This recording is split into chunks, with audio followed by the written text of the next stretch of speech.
Assalamualaikum warahmatullahi wabarakatuh. Saudara-saudara sekalian yang mengambil kuliah Sejarah Pemikiran Ekonomi dari mahasiswa program studi Ekonomi Islam FEB UB. Hari ini saya akan menyampaikan materi kuliah lanjutan, materi yang ke-10 ya, dari 16 kali pertemuan. Hari ini saya akan membahas tentang sejarah pemikiran ekonomi, aliran supply side ekonomi ya. Jadi dalam ilmu ekonomi makro khususnya itu ada dua pendekatan, yaitu yang apa yang disebut dengan teori ya,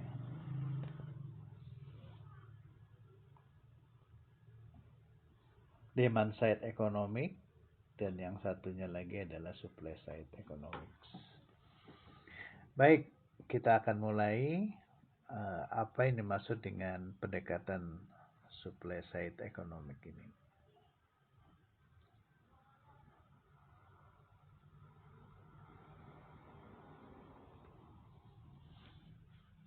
Supply side economic itu diartikan adalah kebijakan ekonomi yang dilakukan oleh pemerintah dalam mempengaruhi variabel-variabel ekonomi, khususnya pasar,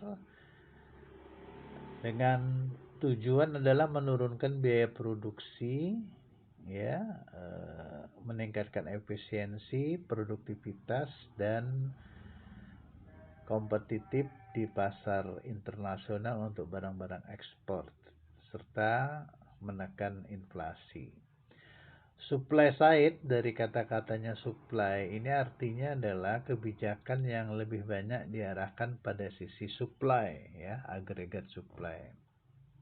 Kalian lihat di situ garis merah itu adalah agregat supply, ya. Jadi yang disebut dengan agregat supply economic, ya, atau supply side economic itu kebijakan ekonomi yang diambil oleh pemerintah untuk bisa menggerakkan kurva AS itu ke kiri maupun ke kanan. Misalnya di gambar itu dari AS1 bergerak ke kiri, ya. Tapi bisa juga diambil kebijakan itu dari AS2 itu ke kanan ke AS1. Kalau kalian lihat pada garis horizontal itu adalah output JNP, ya. Jadi kalau agregat supply itu bisa digeser ke kanan dengan kebijakan supply side economic, ya, itu akan menaikkan output Y, ya, dari Y2 ke Y1 dan menurunkan harga atau inflasi dari P2 ke P1, ya. Sebaliknya juga bisa agregat supply itu digeser ke kiri yang berakibat naiknya harga atau inflasi dan turunnya output.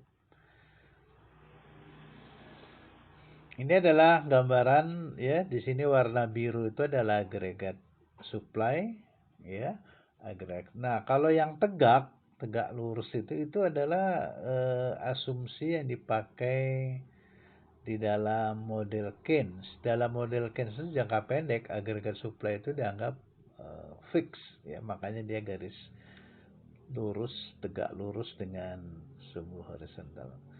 Nah, tetapi untuk kelompok klasik, jadi pikiran atau pemikiran ekonomi supply side economic ini sebenarnya adalah bentuk pemikiran ekonomi aliran klasik, ya.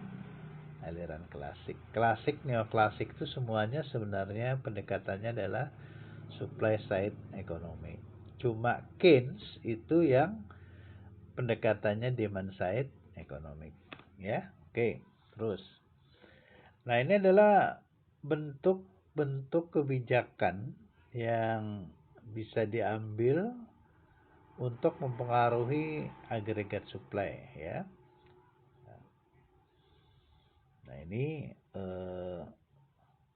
kebijakan yang diambil untuk mempengaruhi pasar, yang semua kebijakan ini agar pasar itu kembali menuju ke pasar persaingan sempurna. Secara umum, kebijakan yang bisa mendorong agregat supply itu dia bertambah besar atau bergeser ke sebelah kanan itu adalah privatisasi, ya. Jadi perusahaan-perusahaan BUMN milik negara itu dijual sebagian sahamnya ke swasta. Kemudian deregulasi, ini maksudnya adalah segala bentuk aturan-aturan yang dikeluarkan oleh birokrasi itu dihilangkan, dihapus, sehingga pasar yang cenderung monopoli dan oligopoli itu menjadi kembali normal menuju pasar persaingan sempurna atau perfect competition. Faktor lain adalah income tax cut. Jadi penurunan biaya produksi dengan mengurangi ongkos pajak yang dikeluarkan pengusaha, ya. Kalian tahu pajak itu bagi pengusaha dimasukkan dalam struktur biaya, cost, ya. Makanya kalau pemerintah mengurangi pajak, nah itu sama saja membantu si pengusaha menurunkan biaya produksinya. Kemudian yang lain-lain di sini memperbaiki pasar tenaga kerja. Jadi kadang-kadang pasar tenaga kerja itu juga tidak sehat kalau dikuasai oleh serikat buruh atau trade union, ya, sehingga kadang-kadang upah buruh itu tidak mencerminkan harga pasar yang sesungguhnya. Nah, untuk perdagangan internasional ada istilah free trade agreement. Ini adalah perjanjian di antara negara-negara yang melakukan perdagangan internasional untuk mengurangi atau menghilangkan hambatan perdagangan internasional di antara mereka, misalnya menurunkan tarif, subsidi, dan seterusnya.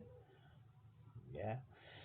Dan yang terakhir, reduce welfare benefit. Ini kadang-kadang di negara-negara Eropa maju, ya, negara-negara maju di Eropa itu, kecuali Inggris, itu buruh di sana sangat dimanjakan dengan berbagai fasilitas yang diberikan oleh negara dan perusahaan. Dan ini oleh kelompok pemikir supply side economic itu bisa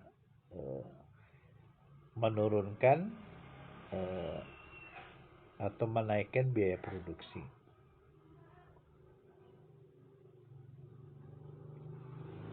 Ya, ini adalah intervensi yang bisa mereka lakukan biasanya di public sector, ya, pendidikan,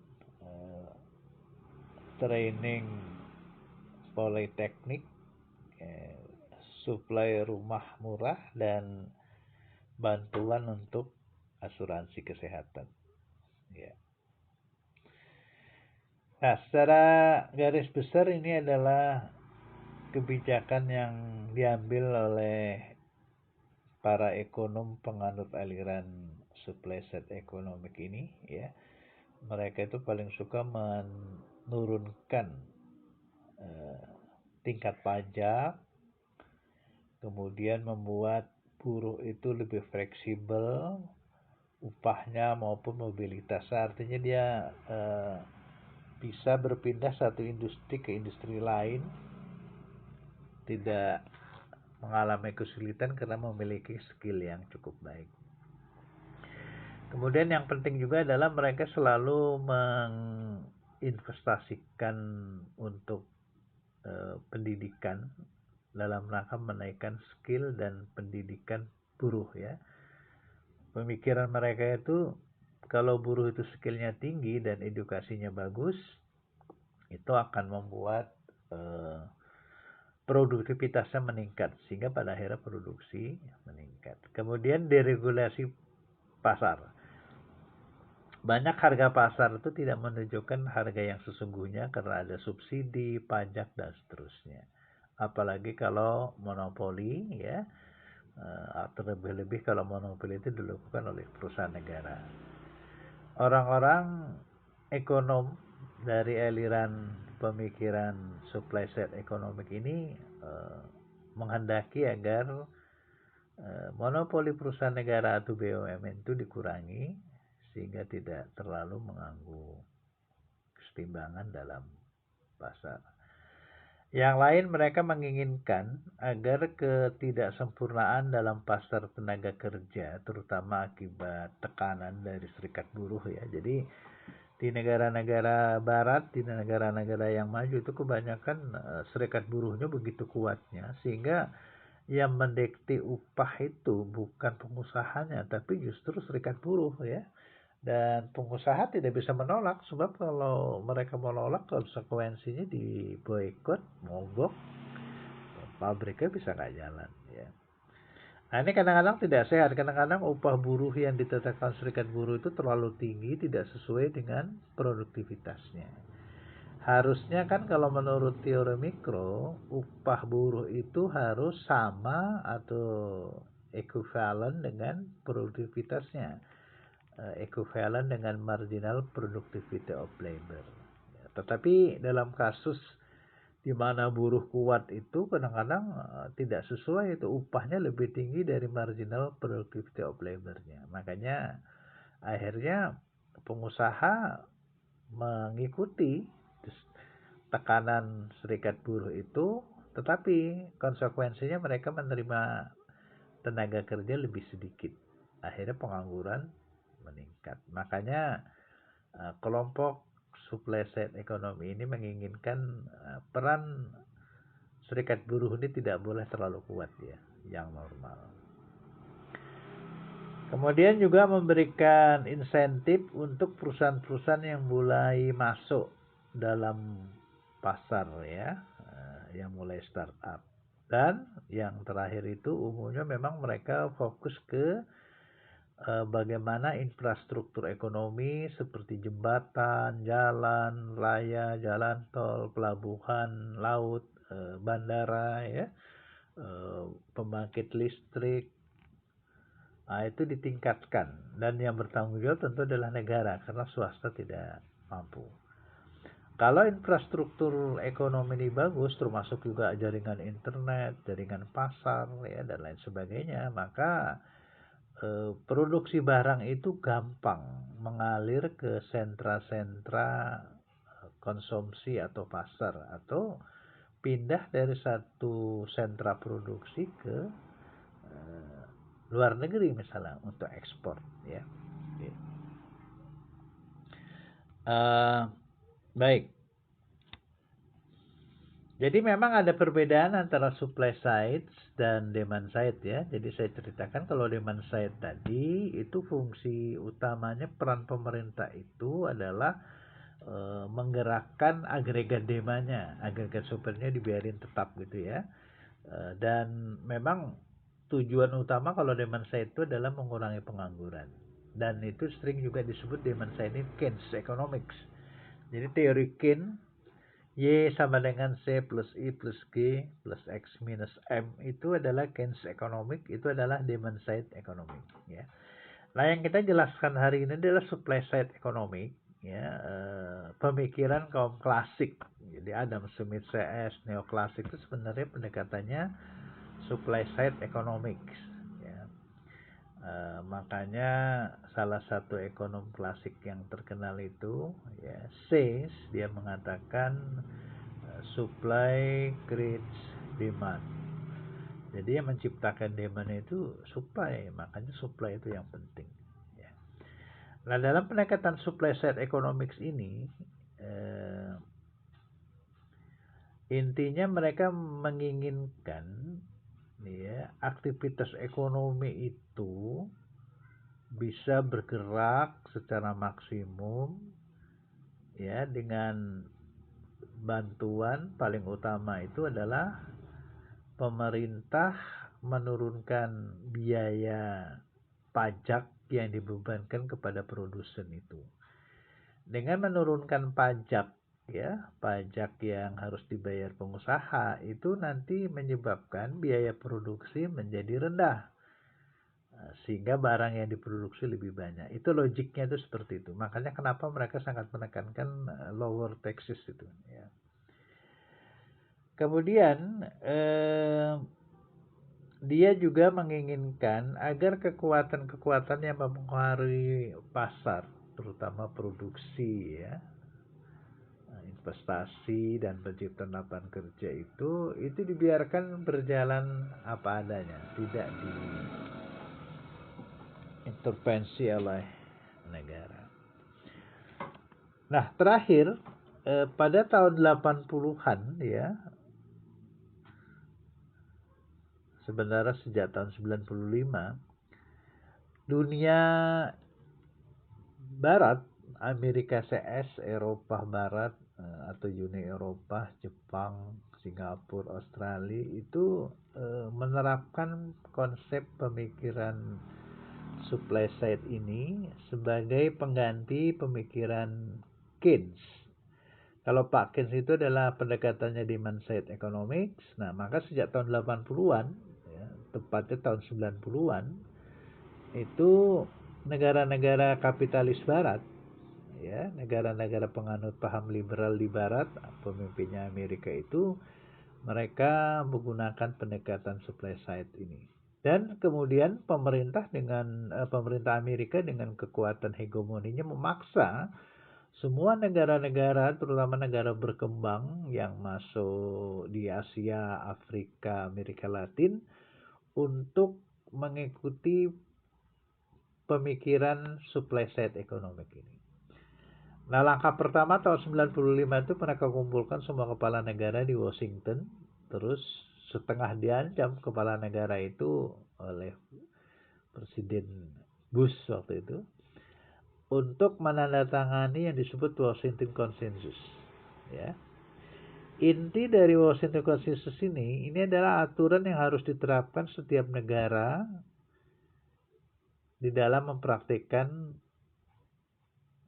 kegiatan ekonomi di dalam negerinya atau sistem ekonominya, ya. Ada 10 poin di situ. 10 poin ini sebenarnya adalah kebijakan yang berkaitan dengan supply side economics, ya. Nah, negara-negara berkembang di Asia, Afrika, dan Amerika Latin yang tidak mau mengikuti aturan ini, maka oleh Amerika waktu itu diancam sebagai negara teroris, dan itu akan diperangi oleh Amerika, ya. Sehingga akhirnya banyak negara-negara di dunia itu mau tidak mau mengikuti paksaan dari Amerika ini untuk mengikuti model supply side economic itu. Kalau kalian perhatikan di sini dari 10 ini, ya, kelihatan sekali kan. Yang pertama itu disiplin fiskal. Tadi kalian tahu pendekatan utama dari supply side itu adalah bagaimana pajak itu harus diturunkan.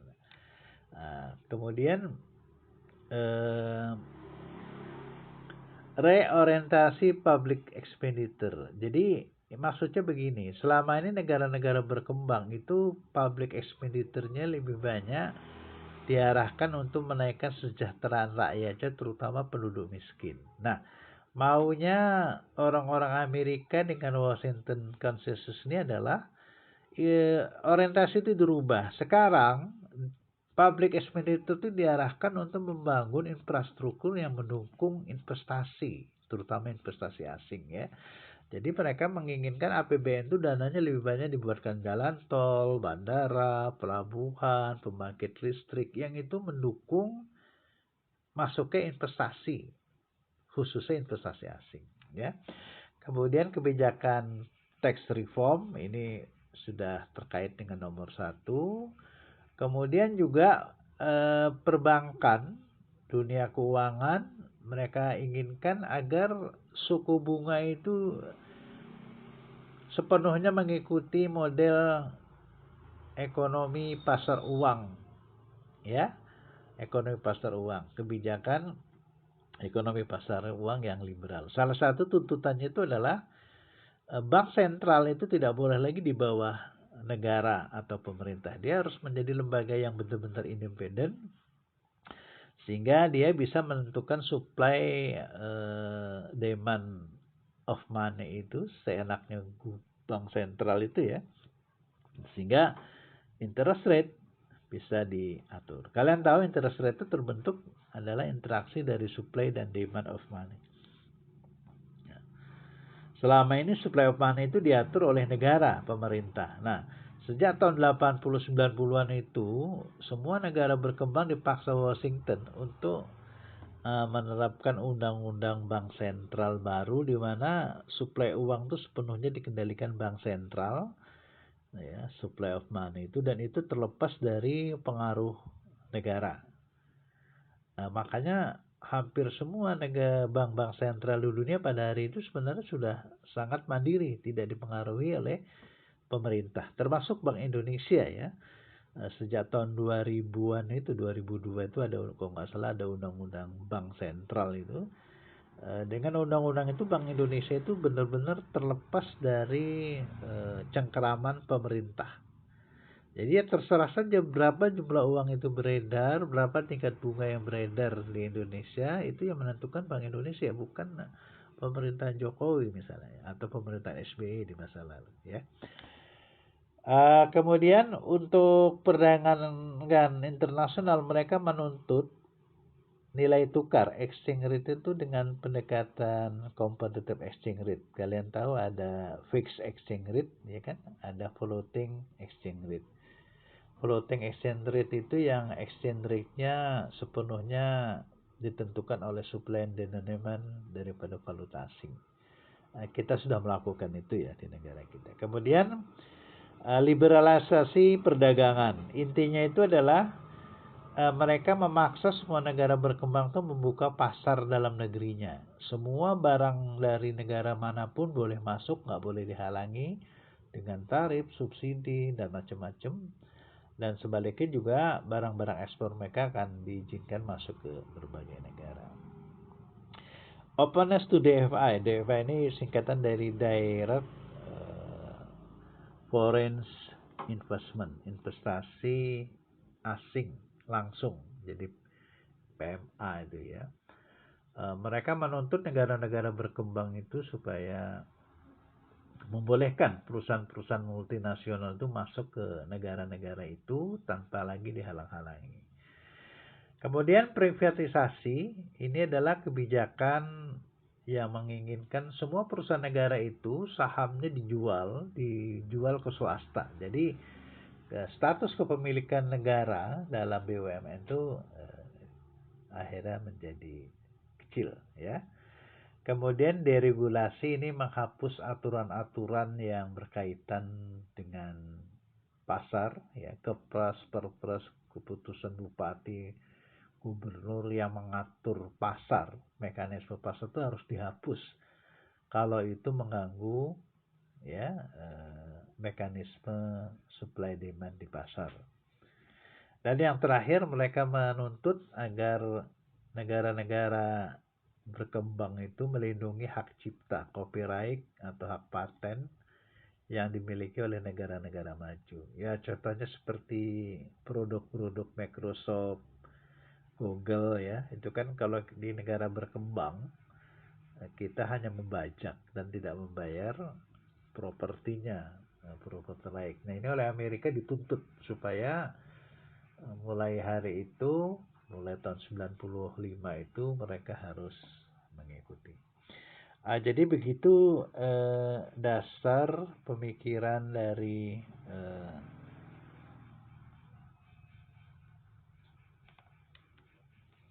ekonomi demand side economic ini ya.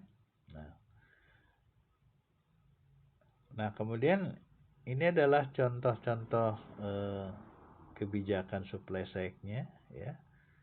Ada free market supply, ini macam-macam ini ya. Jadi kita lihat itu agregat demand supply-nya bergeser. Nah kebijakan lainnya misalnya inflasi yang rendah, bagaimana pengangguran yang rendah, pertumbuhan harus terus berkembang, perdagangan luar negeri khususnya balance of trade itu meningkat dan terusnya. Dan ini tadi ada kebijakan yang sebenarnya sudah dirumuskan dalam Washington Consensus tadi, privatisasi, deregulasi, ya, mereduce income tax, deregulasi pasar tenaga kerja, yang ini semuanya adalah dasar dari kebijakan supply side economics, ya. Nah, sekarang kita lihat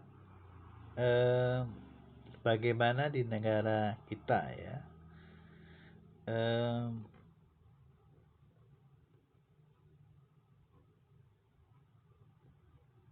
Ya, di situs Bappenas itu ada satu folder dia, ya. Nah, ini berisi contoh paket kebijakan ekonomi yang diambil oleh pemerintahan Jokowi. Sebenarnya ada 16 paket. Ini yang terekam di sini 13 paket. Kebijakan yang diambil oleh pemerintahan Jokowi sekarang tuh sebenarnya memang supply side economics, ya, karena kita mengikuti Washington Consensus tadi, ya. Apalagi sejak kita didekti oleh IMF di awal reformasi dulu, ya. IMF itu pendekatannya adalah supply side economic itu, ya. SBY sampai Jokowi sekarang itu pemerintahnya menjalankan kebijakan yang cenderung bersifat pemikiran dari supply side economic ini. Nah,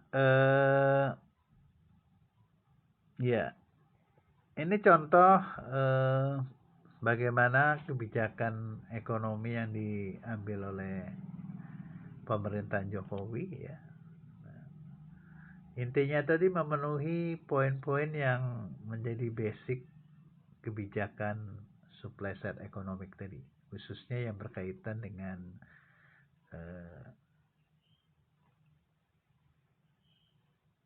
Washington Consensus tadi, ya. Jadi misalnya kita lihat 3 langkah kebijakan ekonomi Presiden Joko Widodo, ya.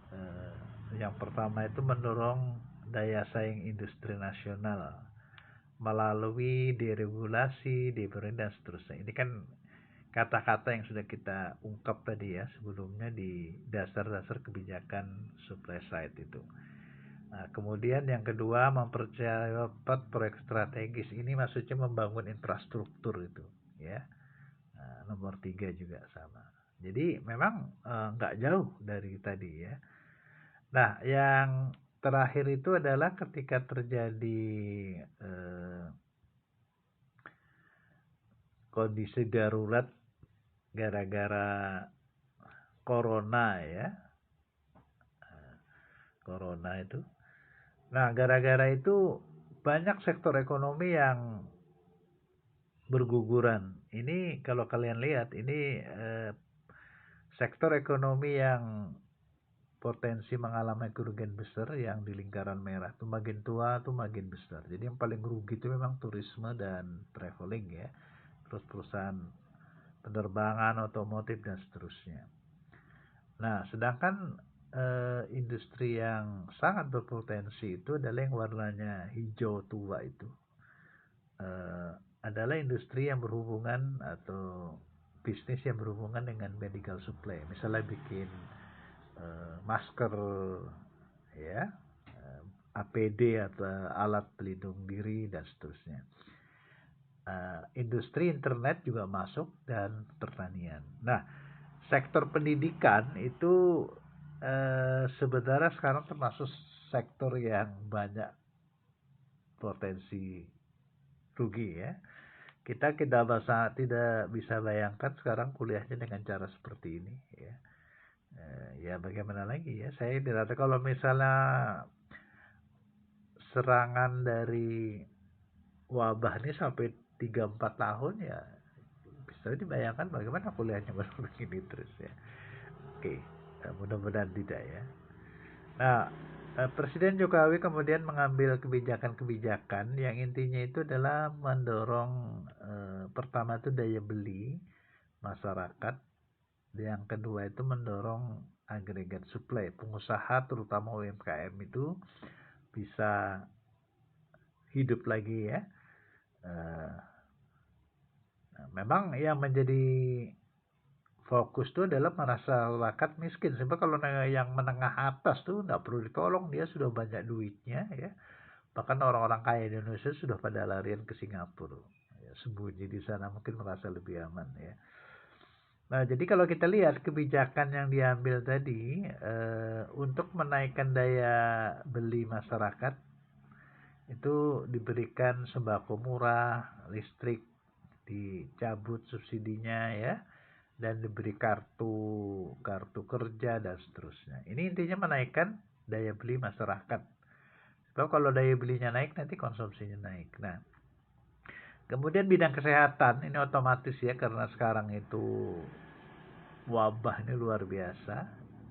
Ya, pertama sebanyak uang 75 triliun itu dibelikan alat-alat kesehatan dan kemudian mengupgrade rumah sakit dan memberi honorarium dokter ya. Dokter tuh wajar diberi dana sekian ya, dia bekerja 24 jam seminggu 7 hari ya, dan pasien itu tidak berhenti dan risikonya dia mati kena infeksi itu, dan sudah banyak ya dokter perawat yang meninggal itu. Jadi wajar mereka diistimewakan. Nah, yang ini adalah yang berkaitan dengan kebijakan supply side. Jadi insentif perpajakan intinya adalah mengurangi pajak-pajak yang dikenakan pada pihak perusahaan ya. Pajaknya dikurangi ya, supaya biaya produksinya rendah sehingga mereka bisa bangkit. Kemudian ada juga jaring pengaman sosial, ini khusus untuk keluarga miskin. Orang-orang miskin itu yang nggak bisa bekerja, misalnya orang-orang lansia, janda gitu ya. Nah, itu memang harus dibantu. Jadi dia diberi uang cash, diberi sembako langsung. Nah, ini sebab kelompok ini sekitar 20% dari total penduduk itu sangat menderita, termasuk anak-anak ya, anak-anak fakir, anak-anak terlantar itu. Nah, untuk itu dialokasikan 110 triliun ya. Mudah-mudahan aja dana ini betul-betul sampai. Jadi saudara sekalian, demikian itu gambaran umum ya dari model pendekatan supply side economics yang ini menjadi model oleh banyak negara di dunia, bahkan negara kita terutama setelah reformasi ya. Hampir semua presiden setelah reformasi itu pendekatan ekonomi yang dilakukan oleh menteri-menteri ekonominya adalah pendekatan supply side economic ini. Saya rasa itu aja yang bisa saya berikan. Terima kasih. Assalamualaikum warahmatullahi wabarakatuh.